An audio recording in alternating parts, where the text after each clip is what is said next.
windows en tabs.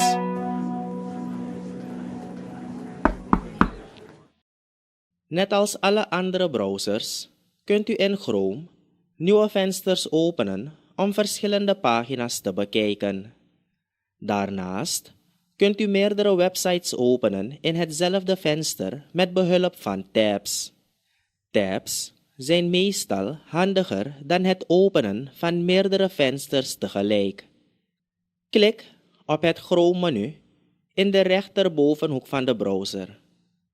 Selecteer New Window. Als alternatief kunt u Ctrl+N drukken op uw toetsenbord. Om een tab te openen, klik op de New Tab-knop rechts van de als laatst geopende tab. U kunt ook op Ctrl+T drukken op uw toetsenbord. De nieuwe tab verschijnt. Typ een adres en druk op Enter om te navigeren naar een nieuwe pagina. De pagina verschijnt in de nieuwe tab. Om te navigeren tussen de tabs kunt u klikken op een tab die nog niet geselecteerd is.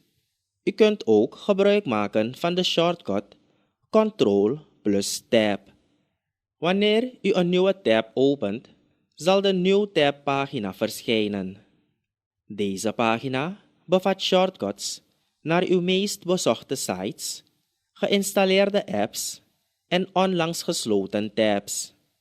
Het nemen van een beetje tijd om vertrouwd te raken met de New Tab pagina zal het surfen op het web veel sneller maken. Om een tab te sluiten, beweeg met de muis over een van de tabs en klik op de Close Tab knop. U kunt ook Ctrl+W op uw toetsenbord drukken om de huidige tab te sluiten.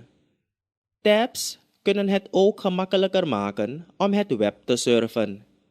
Als u een link naar een website vindt, kunt u die link in een nieuwe tab openen.